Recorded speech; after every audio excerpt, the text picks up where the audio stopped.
Malaysian travel bans, 10 places you won't believe we're banned from. Let's be honest, folks, who doesn't love a good vacation? Packing your bags, hopping on a plane, experiencing a new culture, trying some questionable food choices. It's all part of the adventure, right? But what if I told you that holding that Malaysian passport doesn't quite grant you access to every corner of the globe, yeah? Turns out there are some places that just aren't too keen on welcoming Malaysians with open arms. And we're not talking about your typical tourist traps overrun with pigeons and overpriced souvenirs. We're talking about countries you might not even suspect would turn away a friendly face. So buckle up, because today we're diving deep into the world of travel restrictions. We're talking about 10 countries where Malaysians are surprisingly banned, and trust me, some of these will blow your mind. Get ready to explore the reasons behind the bans, from political tensions to visa nightmares and everything in between. First up, we're heading east to a nation known for its technological prowess, delicious cuisine, and strict immigration policies, you guessed it, or maybe the title gave it away. We're talking about country A. Now, you might think a country famous for its bullet trains and vending machines would be pretty open to visitors, but for Malaysians, it's a bit more complicated.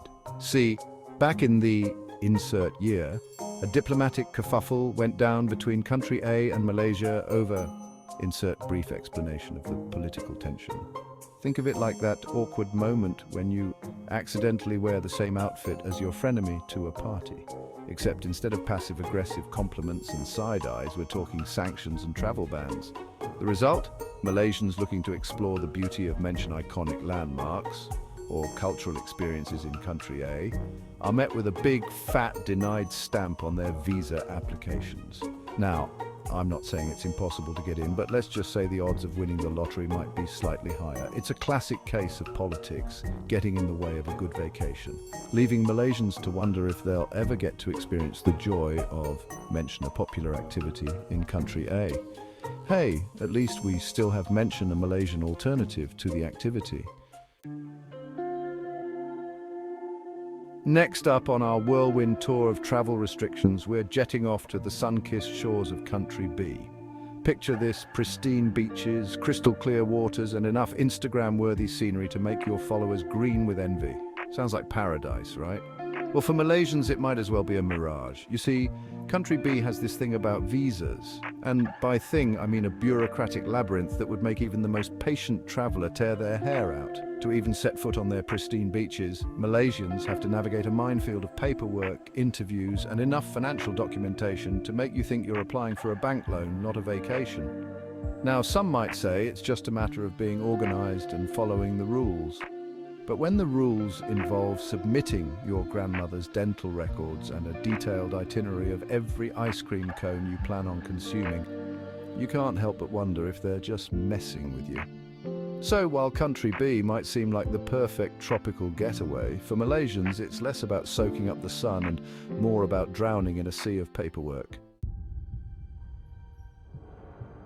Hold on to your hats, folks, because things are about to get real. We're talking about country C, a nation that's no stranger to making headlines and not always for the right reasons. Now, country C isn't exactly slapping a ban on Malaysian visitors, but let's just say they're sending some pretty strong, you might want to reconsider vibes. We're talking travel advisories that would make even the most seasoned backpacker think twice. Imagine this. You're scrolling through travel blogs, dreaming of exploring the ancient ruins and vibrant culture of country C. But then you stumble upon a government website that reads like a post-apocalyptic warning, complete with warnings about civil unrest, crime, and maybe even the occasional rogue camel. Suddenly, that dream vacation starts to feel more like a scene from an Indiana Jones movie gone wrong. Now, travel advisories are just that, advisories. They're not outright bans, but they're definitely a sign that you should proceed with caution. And in the case of country C, that caution might just save you from a world of trouble. So while the adventurous among us might be tempted to throw caution to the wind, for most Malaysians, country C remains a land best admired from afar. Chapter 4, Country D, Caught in the Crossfire. Our next destination takes us to Country D, a place where breathtaking landscapes meet a complex geopolitical reality. Now, Country D isn't intentionally trying to keep Malaysians out, but sometimes geopolitics has other plans.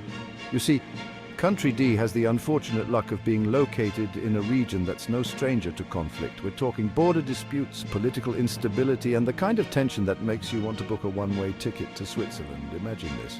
You're all set for a trek through the stunning mountains of Country D, backpack packed with hiking boots and granola bars. But just as you're about to board your flight, news breaks out about escalating tensions in the region. Suddenly, your dream adventure turns into a logistical nightmare, with airlines cancelling flights faster than you can say travel insurance. It's a stark reminder that sometimes even the most well-intentioned travel plans can fall victim to the unpredictable nature of global affairs. So, while Country D might beckon with its natural beauty, it's important to remember that the situation on the ground can change faster than the weather. Chapter 5 at Country E, the silent treatment. Get ready for a trip to Country E, a nation shrouded in mystery and, well, not a whole lot of Malaysian tourists. Now, Country E isn't exactly known for its tourism industry, but that's not the only reason why you won't find many Malaysian faces in the crowd. This time, the reason for the travel restriction is a bit of a head-scratcher. It's not an outright ban and there's no official travel advisory, but try getting a visa, and you'll quickly realize that Country E is playing hard to get. Some speculate that it's due to ideological differences, lack of diplomatic relations, or reciprocal visa policies. Others believe it's just a case of bureaucratic indifference, with Malaysian passport holders getting lost in the shuffle of visa applications. Whatever the reason, the result is the same. Malaysians hoping to experience the enigmatic charm of Country E are often left wondering what's behind the curtain, or in this case, the border. Chapter 6, Country F, the Price of Paradise. Next up, we're heading to Country F, a land of pristine beaches, luxury resorts, and a price tag that might make your wallet cry. Now, Country F isn't exactly known for being budget-friendly, but for Malaysians, the cost of entry goes beyond the price of a plane ticket and a fancy cocktail. You see, Country F has a bit of a you can visit, but it'll cost you policy when it comes to Malaysian visitors. We're talking visa fees that would make your eyes water, often several times higher than what citizens of other countries have to pay. It's almost as if they're saying, we'll tolerate your presence, but only if you're willing to line our pockets in the process. Now, I'm all for supporting a country's economy through tourism, but when the price of entry feels more like an exorbitant tax than a reasonable fee, you can't help but wonder if they're just trying to keep us out without actually saying it. So, while Country F might seem like the ultimate escape for sunseekers and luxury enthusiasts for Malaysians, it's a paradise that comes with a hefty price tag. Chapter 7. Hold on to your face masks and hand sanitizer, folks, because we're about to enter the world of stringent health regulations.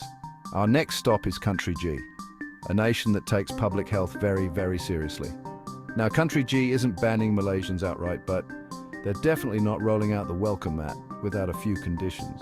We're talking health screenings, quarantine requirements, and enough paperwork to make you feel like you're back in school. Imagine this. You're finally about to embark on that long-awaited trip to Country G, excited to immerse yourself in its unique culture and sample its delicious street food.